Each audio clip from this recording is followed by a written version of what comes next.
Good morning બધાને, જય માતાજી, જય રામાપીર. તો આજના મારા નવા વ્લોગમાં તમારું હાર્દિક હાર્દિક સ્વાગત છે. તો વાગી જશે 12, બપોર થઈ જાય ને અમારું જો તેની તારું છે ને જમવા બેસી જાય. ભૂખ લાગી બેટા? મરચાંનો કોથળીઓ લીધો, મરચાં હાટું બાંધે બેન ભારું છે ને. આ પૈસા લઈને હાટું મરચાં મગાવ્યા દેશી મરચાં વિનાને ખાતી જ નથી કે મને મરચાં તળી ગયો ગમે એમ થાય તો એને છે ને મરચાં લઈ આવી દીધા. એટલે મરચાં કેવી રીતે ખાય? બહુ મરચાંની ભોગી છે કાં?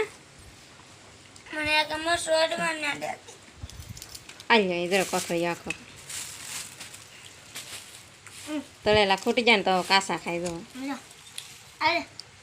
મરચાં તો છે ને તેણે ભારો ને ખાવા જોઈએ. યાર તમારે બહુ ખાવા જોઈએ. કેમ ખાય ચાલો એ શું હશે ને હાલ બહુ ભાવ મરચાં? બહુ મરચાં મરચાં ભાવે નહીં ખાવું કેમ?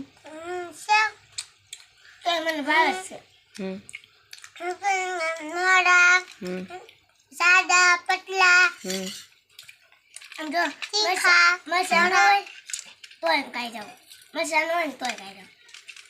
તને ભાઈ?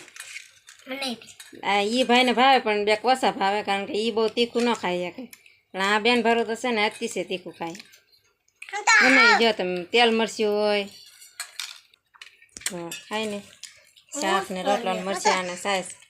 અમારે છે ને અમારા ગામડિયામાં છે ને છોકરાને આવો ખોરાક કારણ કે સાન દૂધ ને એવું અમે ન દઈએ. ઘરનું દૂધ હોય ને તો શાક રોટલા અરે દૂધ ખાવાનું, પણ સાન દૂધ કોઈ દિવસ ન દઈએ તો કારણ કે શાક ને રોટલા સિવાય છોકરાને તાકાત ના આવે. હા છે ને મરચાં એટલા ખાય એમાં તો નાનપણથી, કારણ કે પહેલેથી જ એને તીખું ખવડાવ્યું.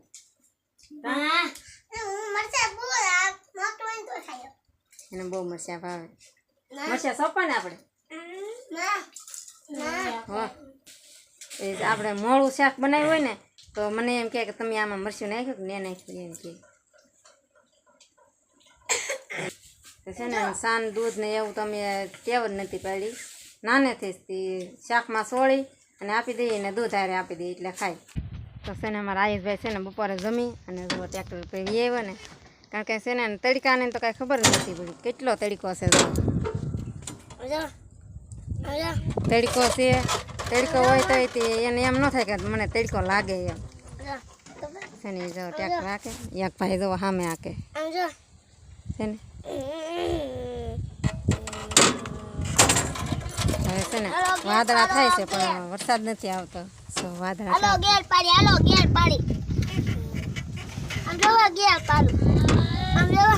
આજ છે ને પાછો તડકો બહુ વધી ગયો. જો ટ્રેક્ટર હાંકવા મળ્યો હવે. ગેર પાડે તો છે ને બધી એને પપ્પા જેમ હાંકતા હોય ને એમ બધી ધ્યાન રાખે. તારે ટ્રેક્ટર શીખવાનું છે કે ભણવાનું છે બેટા? ટ્રેક્ટર શીખવાનું છે. તો આ કોનું ટ્રેક્ટર છે? હે આ આપણું નથી ને? તો આપણે કેટલા ટ્રેક્ટર છે? કેટલા છે? બે ટ્રેક્ટર છે. તો જો આ એક ટ્રેક્ટર છે અને એક ટ્રેક્ટર છે ને વાવા ગયેલા છે. તો છે ને બે ટ્રેક્ટર છે એમ કહે છે અમારા આયુષભાઈ. આને શું કહેવાય બેટા? હે આ છે વાવણીઓ, આ કટર છે અને આ છે ટ્રેક્ટર. પછી આ છે માંડવી કાઢવાનું ઓપનર પંખો કે, અને આ છે લારી. પછી આ છે હળ કહેવાય ને એને ખેડવાનું હળ. આ છે દાંતી અને હજી કંઈક બાકી છે. આ છે ને અમારે માંડવીની ધાર કરવાની પંખી છે અને આ છે રાપ. તો હજી છે ને એક ટ્રેક્ટર અને એક દત્તા વાવણીઓ માંડવી વાવા ગયેલા છે અને બીજું હજી છે પ્લીઝ કંઈક બાકી. બે ગાડીઓ હજી બે ગાડીઓ છે ને. એટલું ભગવાન માતાજીની દયાથી અને એટલું સાધન છે અમારી પાસે. અમારા આયુષભાઈને જો અત્યારથી નાના નાના છે ને હજી એને બાપાએ કે એને કાકાએ કોઈ દી એમ નથી કીધું કે આ મારું ટ્રેક્ટર ને આ તારું ટ્રેક્ટર. મારા છોકરા એમ કહે કે આ મારું ને આ તારું એમ. બે ભાઈ ભાગ પાડી લીધા ટ્રેક્ટરના.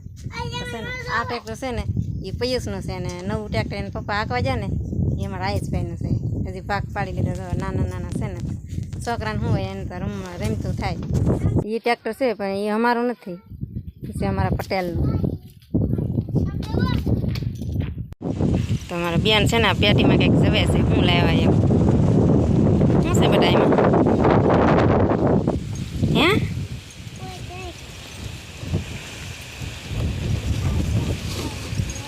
શું છે ટ્રેક્ટરનો સામાન હોય અને એમ થતું હોય ને કે એમાં શું છે એમ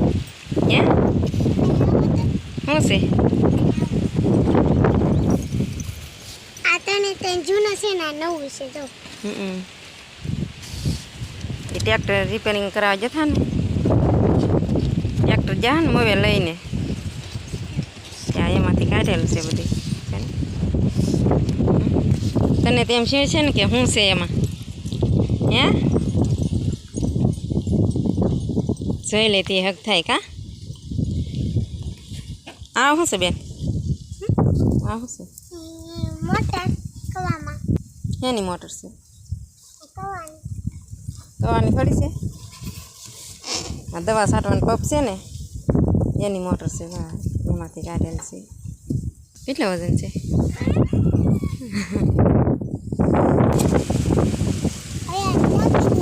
ઢાંકી દે હાલ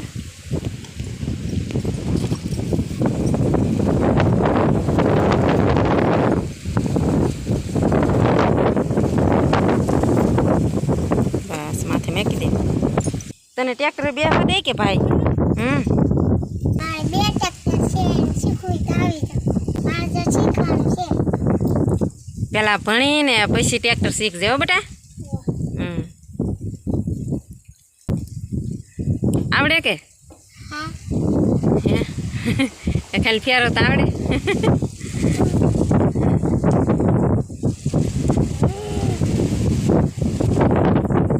આ વિડીયો ગમે તો